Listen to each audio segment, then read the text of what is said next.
Hello everyone, আসসালামু আলাইকুম। সবাই ভালো আছেন আশা করি। আমরাও ভালো আছি আলহামদুলিল্লাহ। এই তো আজকে ব্লগটা শুরু করলাম দুপুরের রান্না থেকেই। আজকের দুপুরে রান্না হচ্ছে তেলাপিয়া মাছ দিয়ে আলু বেগুন রান্না করব। আর আজকের তরকারিটা আমি রান্না করছি, আলুটা একটু সিদ্ধ করে নিয়েছি। আলুটা সিদ্ধ করে আমি ভেঙে নিয়েছি, আর সাথে বেগুন দিয়ে একটু ঝোল রাখবো। এইভাবে আলু দিয়ে মাছ রান্না করলে খুবই মজা লাগে। আমার এদিকে মাছ ভাজা হয়ে গেছে। আমি এখন একটা পাত্রে পেঁয়াজ ভেজে নিব। পেঁয়াজটা একটু লাল ব্রাউন হওয়ার পর আমি এখানে সব গুঁড়ো মশলা আদা রসুন দিয়ে দিব। এই তো এদিকে আমি সব মশলা কষানো হয়ে গিয়েছে। এদিকে আমি বেগুনগুলো দিয়েও একসাথেই কষাই নিচ্ছি, কারণ আলু যেহেতু আমার সিদ্ধ করাই আছে। আমি বেগুনটা একটু ভালো করে কষাই নিলাম। এখন একটু হালকা পানি দিয়ে আমি আলুও দিয়ে দিচ্ছি, তাহলে দুইটা একসাথেই কষানো হয়ে যাবে। এভাবে আলু সিদ্ধ করে রান্না করলে মাছের মাথা দেওয়াও রান্না করা যায়। আমি এখানে মাছের মাথা আজকে দিচ্ছি না, এখানে আমি মাছের চাকা সহ আমি সব মাছ ভেজে নিয়ে দিয়ে দিব। এভাবে রান্না করলে খুবই মজা লাগে। আপনারাও বাসায় একবার হলেও ট্রাই করে দেখবেন। একটা অসাধারণ একটা সুন্দর সেন্ট আসে।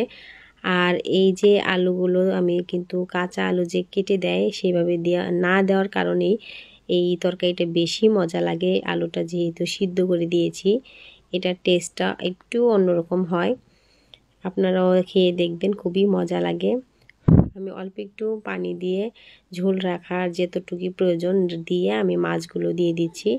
এখন একটু জাল দিয়ে আমি নামিয়ে ফেলবো। এদিকে আমার রান্নাটা প্রায় হয়ে গিয়েছে, এখন আমি নামায় ফেলতেছি। আর এই যে এদিকে আমি এখন একটা সবজি ভাজি করব। আমি পেঁয়াজ মরিচ তেল দিয়ে একটু ভেজে নিলাম। এখন একটু জিরা দিয়ে দিব, জিরা দিলে একটু সেন্ট হবে ভাজির মধ্যে, তাই আমি একটু হালকা জিরা ভেজে নিব। জিরা দিলে সুন্দর, যে কোনো ভাজির মধ্যে জিরা দিলে অনেক ভাজিটা অনেক মজা লাগে। আমি এখানে কিন্তু কোনো ধনে পাতা কোনো অ্যাড করব না, যেহেতু জিরা দিয়েছি। এখন একটু হলুদ আর একটু লবণ দিয়ে আমি আবারও ভেজে নিচ্ছি। আর এখন সবজিগুলো দিয়ে দেব। এভাবে সবজি ভাজি করলে খুবই মজা লাগে। আমি ফুলকপি তরকারি চাইতে আমি ভাজিটাই বেশি খাই, আমার কাছে এটাই বেশি ভালো লাগে, খুবই মজা লাগে। এভাবে ফুলকপি ভাজি করলে সাথে যদি একটু হালকা গাজর আলু থাকে তাহলে তা আরও বেশি মজা লাগে। এই ভাজিটা দিয়ে আমার মনে হয় খুবই গরম ভাতের সাথে অনেক মজা লাগবে খেতে। এই তো আজকে এই পর্যন্তই আমার দুপুরে রান্না হচ্ছে, আর কিছু রান্না করা খুব অল্প আয়োজন আজকে। আর ভাবতেছিলাম যে আপনাদের সাথে একটু শেয়ার করি আমার আজকে দুপুরে রান্নাটা, হালকা পাতলা রান্না।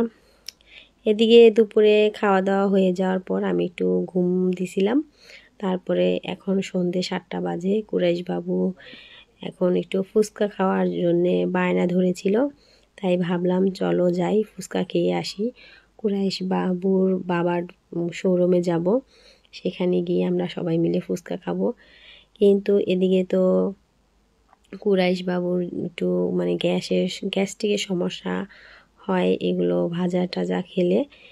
তারপরে এই তো চলে আসছি, এটা হচ্ছে কুরাইশের বাবার অফিস। এখানে আমরা এসে অপেক্ষা করছি, বলতেছে যে ফুচকা খাওয়ার প্রয়োজন নেই, আমি অন্য কিছু খাওয়াই, অন্য কিছু অর্ডার দিয়েই তারপরে সেগুলি আমরা খাবো। এখানে তো কুরাইশবাবু দুষ্টামি শুরু করে দিয়েছে। এই তো কুরাইশের বাবা চলে গেছে কিছু আমাদের জন্য খাবার নিয়ে আসতে।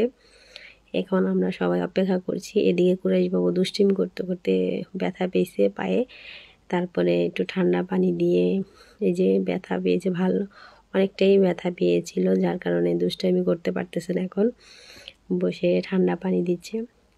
এই যে এদিকে আমাদের খাবার চলে আসছে, এটা হচ্ছে পাস্তা। আমাদেরকে আজকে কুরাইশের বাবা পাস্তা খাওয়াচ্ছে। আর এইটা হচ্ছে কুরাইশের বাবার অফিস, আর সামনে হচ্ছে তার শোরুম। এই অফিসটা একটু নতুন করার জন্যে একটু এলোমেলো, এখনও কমপ্লিট হয় নাই। আর অফিসটা আগে ছিল অন্য সাইটে, সেখান থেকে এদিকে নিয়ে আসা হয়েছিল বলে এখনও মানে কমপ্লিট হয় নাই। তারপরে এদিকে আমরা বসে সবাই খাওয়া দাওয়া শেষ করলাম। এই তো কুরাইশবাবু খাচ্ছে। এখন আমরা একটু চা খাবো। চায়ের অর্ডার দেওয়া হয়েছে, চাটা আমাদের জন্য আসতেছে। এই যে চা চলে আসছে, এখন আমরা চা খাচ্ছি। আমি কেন না জানি দোকানে আসলে, এই শোরুমে আসলে আমার চা না খেলে হয়ই না। এখন চা খেয়ে দিয়ে আমরা কুরাইশের বাবার শোরুমে যাচ্ছি। এই যে এটা হচ্ছে কুরাইশের বাবার শোরুম। আর এখানে এমন কোনো মোবাইল নাই যে পাওয়া যায় না। আপনারা চাইলে আমার এই হাজব্যান্ডের দোকানে এসে মোবাইল কিনতে পারেন। এটা হচ্ছে বগুড়া শেরপুর এই রাবেয়া কমপ্লেক্স মার্কেটেই এই শোরুমটা। যে কোনো মানুষ বললেই বলে দিতে পারবে। এই যে এখানে লেখা আছে শোরুমের নাম।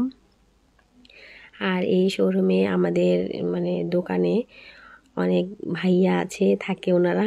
এই ভাইয়াটা খুবই ভালো, খুবই হাসি খুশি মানুষ। ওনাকে আমার কেন জানি খুবই ভালো লাগে। ছোট ভাই হয়, আমার না, হাফসার বাবার ছোট ভাই হয়, সে হিসেবে খুবই ভালো ভাইয়া। আর সামনে ওই যে একটা ফুলের দোকান, খুবই সুন্দর সুন্দর এখানে ফুল পাওয়া যায়। আর এদিকে আমি আর হাফসা মুনি চলে গেলাম একটা শোরুমে।